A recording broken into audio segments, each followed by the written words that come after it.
Fim de jogo em Santa Catarina, Criciúma 2, Grêmio 0. Um chocolate do Criciúma, o Grêmio não viu a cor da bola. Eu vou falar brevemente sobre o jogo, alguns aspectos do jogo, mas esse vídeo aqui, nesse vídeo eu vou reservar uma boa parte do tempo para falar de Denis Abraão, a relação dele com o Romildo, episódios de hoje envolvendo Denis Abraão, inclusive tem uma bomba para falar aqui sobre o Denis, uma bomba sobre aquele áudio dele que vazou, enfim, tem informações nesse sentido e eu quero comentar tudo isso. Vou falar também de Roger Machado, a possível demissão do Roger, o que vai acontecer, o que não vai, o que eu acho que deveria acontecer. Eu quero entrar muito forte nesses dois temas, mas vou começar falando brevemente dessa pelada, né, por parte do Grêmio, principalmente, né? Aliás, dando um passinho atrás, antes de falar do jogo especificamente, do jogo eu vou falar muito rapidamente, só alguns aspectos bem rápidos mesmo. Mas tem uma coisa que está me preocupando bastante diante dessa derrota de hoje. Na verdade, eu já tinha pensado nisso depois do último jogo. É que o Grêmio, se a gente olhar para a tabela, o Grêmio está a 3 pontos do Londrina, que é o quinto colocado, né? Que é o time que ameaça entrar no G4 e nos tirar. Tem o jogo do Vasco ainda para ver se o Grêmio vai ficar em terceiro ou quarto, mas enfim, o Londrina está em quinto a 3 pontos do Grêmio. Uma coisa que me preocupa como é que eu vou explicar isso? Eu vou inventar um nome aqui, o paradigma 2-1, 1-0. Num jogo normal, assim, não mata-mata, um jogo de ponto corrido, assim, o que que tu prefere? Prefere aos 35 do segundo tempo fazer 1-0, tá 0-0 o jogo, até os 35 do segundo tempo. Prefere fazer 1-0 ou tu prefere até os 35 do segundo tempo estar ganhando de 2-0 e tomar o gol, o desconto, né? Tomar o 1 do adversário? Talvez de forma apressada alguém diga tanto faz. Tanto faz, está ganhando de 1-0 ou de 2-1 aos 35 do segundo tempo. Não, é muito melhor estar ganhando por 1-0, porque aos 35 do segundo tempo tu fez o gol naquele momento. O teu time está naquele momento com confiança, com ânimo lá em cima, né? Ou no outro cenário, aos 35 do segundo tempo, tu tem uma bela vantagem, de repente o time desconta, tu já fica pressionado, o outro time ganha confiança, empolgação e etc. Então, o que parece ser a mesma coisa, eu vejo diferença. Eu prefiro fazer 1-0 aos 35 do segundo tempo. O que eu quero dizer com isso? Eu quero dizer que o Grêmio tem ainda 3 pontos em relação ao quinto, que é uma margem ok, não é ótima, nem boa, eu diria mais, é uma margem ok, mas ok ainda está considerável, né? Porém, se o Grêmio tivesse patinando tempos atrás e aquela sequência de 17 ou 18 jogos de invencibilidade, algo do tipo, tivesse rolando até hoje, e a recuperação do Grêmio tivesse sido mais tardia e hoje a gente tivesse ganho do Criciúma, tivesse ganho do Cruzeiro, ganho de não sei mais quem, e a tabela fosse exatamente essa mesma, o Grêmio com esses exatos 44 pontos a 3 do Londrina, seria outra vida.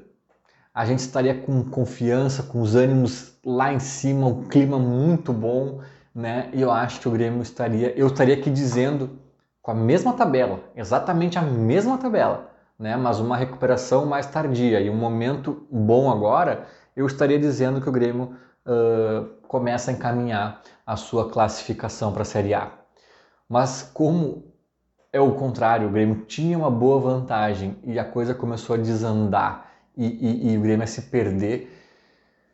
Cara, eu fico preocupado, eu fico receoso de que esse clima, essa falta de confiança e essa maionese desandada possam custar caro.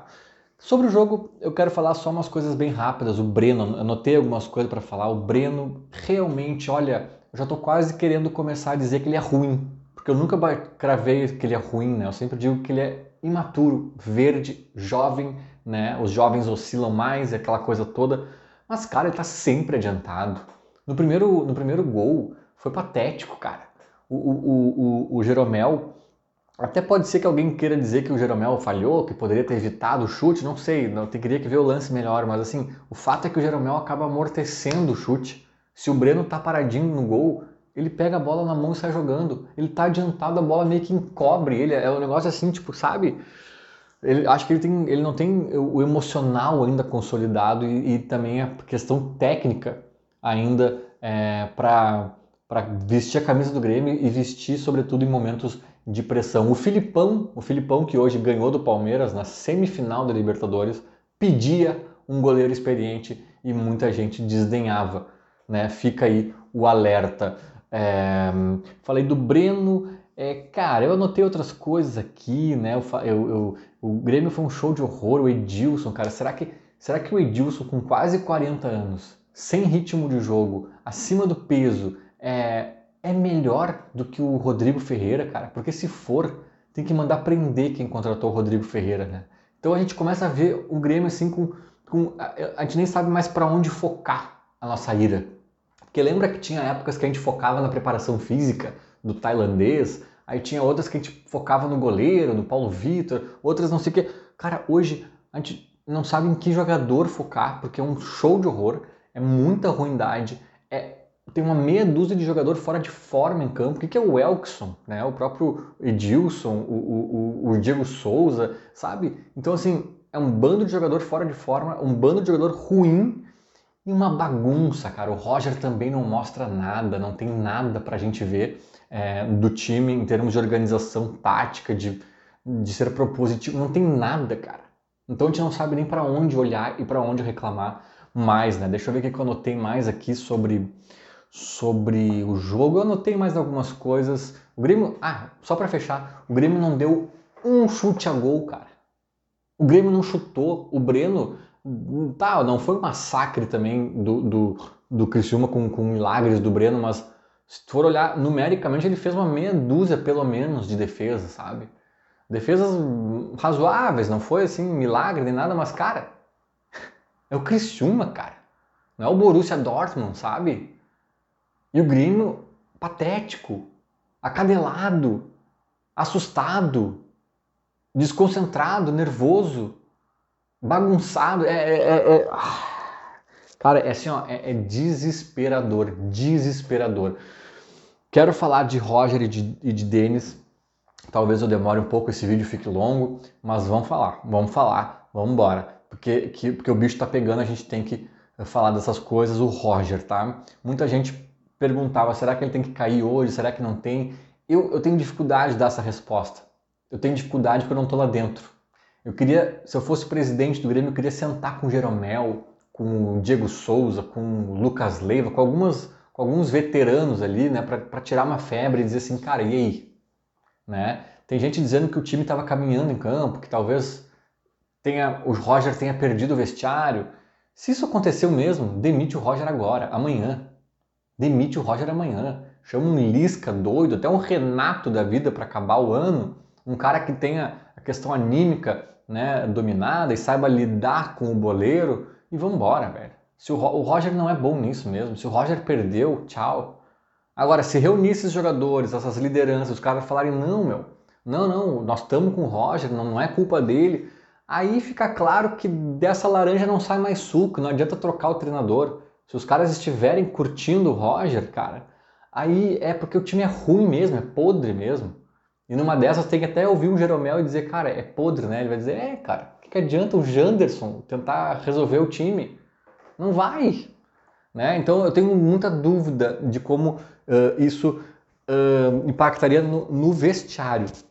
E eu sei que não é um modus operandi correto de lidar com o time, né? Vamos ver o que o vestiário quer e vamos obedecer o vestiário. Não é, mas a gente está quase entrando numa crise perigosa. Aliás, nós já estamos numa crise, ela está quase ficando trágica, né? E neste momento, talvez, ir na contramão do vestiário pode ser mais trágico ainda, porque Agora não se trata mais de um treinador para aplicar o seu modelo de jogo, agora se trata de gestor de pessoas. Se trata disso, né? Para levar até os próximos 11 jogos aí e meio que faz um feijão com arroz tático ali e era isso. Não tem muito mais do que inventar. Então eu acho que nesse caso extremo seria uma medida tirando essa temperatura aí do vestiário. Se o Roger ficar até sexta-feira, né, aí eu acho que entra outro elemento na análise de fica ou não fica. Se o Roger não ganha do Vila Nova, se o Grêmio não ganha do Vila Nova, o Roger tem que cair. Tem que cair, e aí não interessa se o vestiário ama ele. Tem que cair, porque daí entra o elemento torcida. Aí ele perde totalmente o clima com a torcida. E esse clima, essa temperatura, também faz a diferença, também respinga em campo, respinga nos resultados. Faz toda a diferença. Tem que ser considerada. Não adianta pensar que é um mundo à parte do videogame. Não, é vida real. E isso muda, né? Então traz um cara para acabar os últimos 10 jogos e já era. Eu sei que é temerário, eu sei que na minha cabeça assim, racional, não é o ideal tirar o Roger agora, nem depois do próximo jogo, nem nunca assim, nessa retinha final de campeonato, tendo ali uma situação ainda razoavelmente ok na tabela. Mas assim, cara, a gente não ganha 4 jogos. Vila Nova em casa. Vila Nova é um time rebaixado para ser na Arena do Grêmio. Se não ganhar em casa o 5º jogo, cara, aí tem, né, situações extremas, atitudes extremas. Eu penso mais ou menos assim. É o Vila Nova o ponto de corte de Roger Machado, se é que não cai antes. E aí, se cair, eu espero que seja com uma leitura do vestiário. Mas eu duvido também que a direção cumpra essas etapas básicas de leituras aí para tomar essas decisões. Eu acho que eles vão ser aloprados e fazer, ou deixar de fazer, que é mais provável, né, as coisas ao seu bel prazer. E para fechar o vídeo, Denis Abraão. Antes de falar da polêmica de hoje e da bomba que eu vou comentar aqui, eu quero dizer uma coisa que eu disse no meu Twitter, tá? Que é um pouco forte até, mas assim, todo mundo sabe que o Grêmio caiu ano passado por muita incompetência, por desconhecimento de futebol, por uma série de fatores da gestão Romildo que foi sucateando ano após ano o nosso elenco e culminou nessa tragédia de 2021. E isso com certeza manchou a história do Grêmio e do Romildo, né? Da gestão Romildo, foi uma mancha gigantesca e que fica para a história, fica para sempre. Mas eu vou dizer para vocês que talvez, na minha opinião, pior do que a queda, uma mancha que para mim é mais forte, uma tatuagem, né, um carimbo no Romildo Bolzan, que para mim é mais forte e horrível do que a queda para a Série B, é a manutenção de Denis Abraão durante todo este tempo. É inacreditável, para mim beira o surrealismo, beira ao inacreditável. Cara, primeiro que ele fica depois da queda, né? O Grêmio mantém comissão técnica e departamento de futebol rebaixados. Só aí já é assim, ó, tipo, né? Mas não é só por isso, cara. O Denis Abraão é uma figura caricata, uma figura ultrapassada, cheia de bravatas e clichês de outros tempos, descolados da realidade. Eu não conheço nenhum gremista que pensa diferente, talvez eu conheça poucos gremistas então, mas ele tá irritando a torcida há um ano. Há um ano ele está irritando a torcida. E, cara, o Romildo teve 714 episódios que eram propensos a tipo, trocar a comissão técnica ou o departamento de futebol, ou ambos em alguns momentos até. Ele não faz, cara. Um cara despreparado, um cara que conseguiu piorar um time do ano passado que já era patético. Um cara que, tipo, fala uns absurdos, que compromete o Grêmio, que fala do Guarani, às vésperas de pegar o Guarani, ufa, ainda bem que é só o Guarani. Um cara que tem uma coleção de absurdos, cara. Fora que é incompetente pro cargo, né? Não é só aqui o problema da entrevista. É mais um problema, né? E eu sempre me pergunto o que o Romildo... Eu sei que o Romildo ele é avesso a mudanças, ele é muito letárgico e parado né, um plasma inerte. Eu sei disso, que é uma característica dele.